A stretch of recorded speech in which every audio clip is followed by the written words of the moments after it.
Halo teman-teman, perkenalkan namaku Ajeng.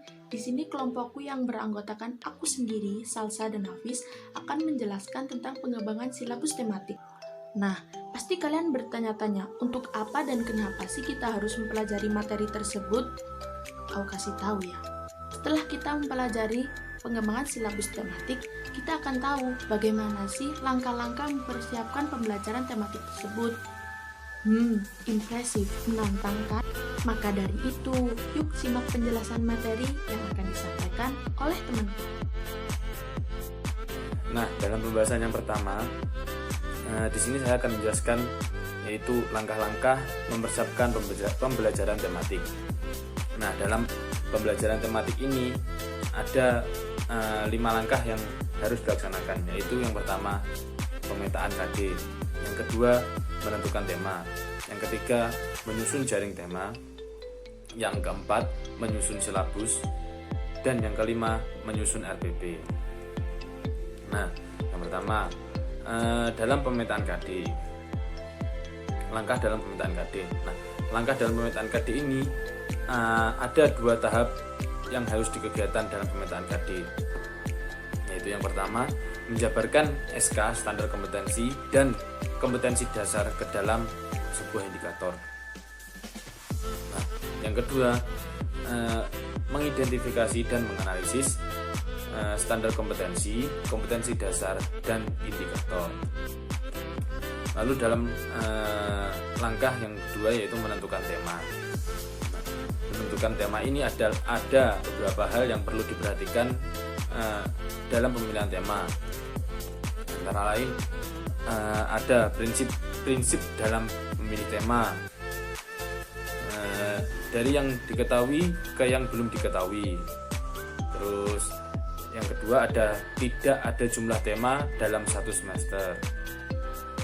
Yang ketiga ada beberapa tema yang telah dipilih pada satu semester dapat dipilih lagi pada semester berikutnya. Yang keempat ada pemilihan tema perlu disesuaikan dengan karakteristik siswa, minat, serta lingkungan yang ada dalam suatu lingkup satuan pendidikan. Yang kelima, alokasi waktu pelaksanaan pembelajaran untuk sebuah tema tidak tertentu.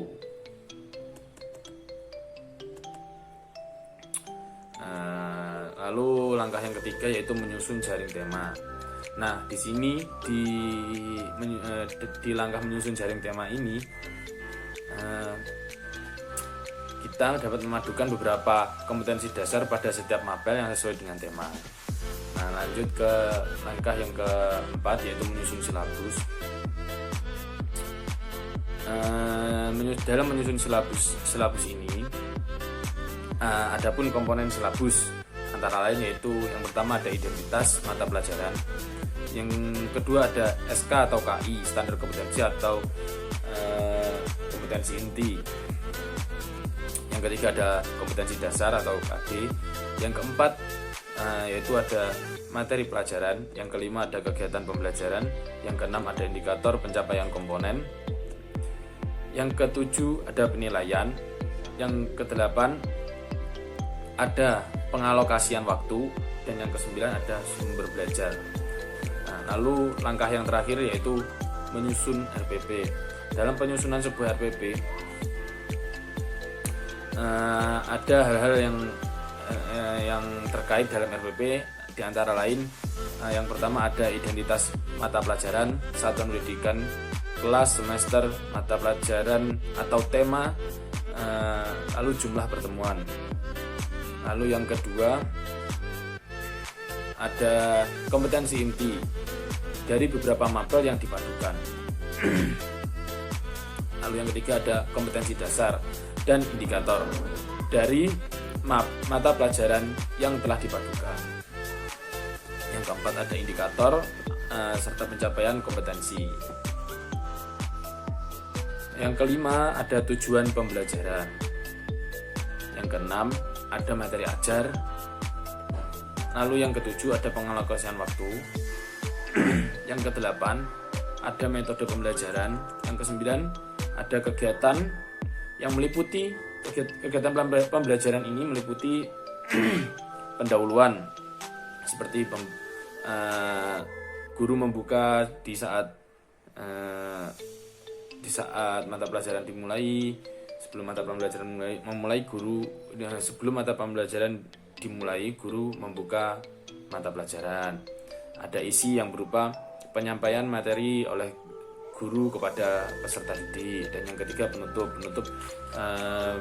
berisikan tentang kesimpulan dari pelajaran yang didapat hari ini, serta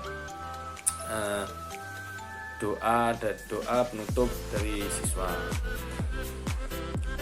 Lalu yang ke-10 ada penilaian hasil belajar.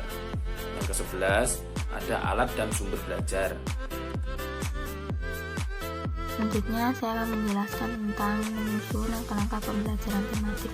Di penjelasan sebelumnya juga telah dijelaskan dalam mempersiapkan pembelajaran tematik itu terdapat langkah-langkah. Nah, itu terdapat 5 langkah. Yang pertama yaitu pemetaan KD. Di penjelasan sebelumnya sudah dijelaskan kan pemetaan KD itu seperti apa. Nah, pada penjelasan yang kali ini langsung ke contoh. Jadi saya memilih kelas 1 semester 1. Nah, dalam pemetaan KD ini saya memilih 3 mata pelajaran, yakni bahasa Indonesia, matematika, dan IPA. Nah, dari mata pelajaran tersebut pastinya memiliki KD masing-masing. Nah, dari KD masing-masing mata pelajaran itu kita tuliskan dalam satu tabel, lalu kita buatkan indikatornya. Yang kedua yaitu menentukan tema. Setelah kita melakukan pemetaan KD dan membuat indikator dari KD tadi, sekarang kita akan menentukan tema. Kira-kira tema apa sih yang cocok untuk 3 mata pelajaran tersebut. Dan tema yang cocok itu kesehatan, karena ada di KD IPA yang menjelaskan tentang cara merawat bagian-bagian tubuh. Nah, itu kan termasuk dalam tema kesehatan. Selanjutnya yaitu menyusun jaring tema. Nah, jaring tema ini disusun berdasarkan 3 mata pelajaran telah kita pilih tadi, yaitu matematika, bahasa Indonesia, dan IPA. Nah, itu kita bikin jaring-jaring seperti yang ada di gambar dalam PPT ini. Kita lihat dari KD dan KD satu mata pelajaran dengan mata pelajaran lainnya. Oh, ternyata antara 3 mata pelajaran ini itu bisa saling terkait dan tidak dipaksakan, karena kita tidak boleh memaksakan mata pelajaran ini harus cocok dengan ini, seperti itu. Jadi kita menyesuaikan dan kita itu mencari kira-kira mana sih yang cocok untuk digabungkan, untuk dijadikan pembelajaran tematiknya. Selanjutnya yaitu membuat silabus. Setelah kita membuat jaring tema, maka langkah selanjutnya kita harus membuat silabus. Silabus ini biasanya dibuat untuk 1 semester, dan format dari silabus ini sudah dijelaskan di penjelasan sebelumnya seperti KI, KD, indikator, dan lain-lain. Nah, di penjelasan kali ini langsung aja kita itu masuk ke contohnya. Nah, kan kita tadi udah memilih 3 mata pelajaran, yaitu BI, matematika, dan IPA. Setelah itu kita juga sudah membuat indikatornya. Lalu KD indikator tadi kita masukkan ke dalam silabus itu. Nah, setelah kita membuat silabus, langkah selanjutnya yaitu kita membuat RPP atau rencana pelaksanaan pembelajaran. Di sini contoh yang saya ambil ini RPP untuk 1 hari atau 1 kali pertemuan.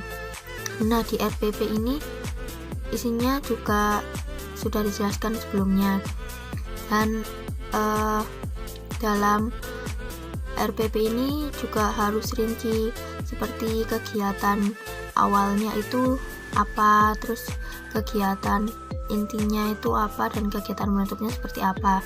Nah, dalam RPP ini juga harus disertakan lampiran seperti lampiran penilaian, lampiran LKPD.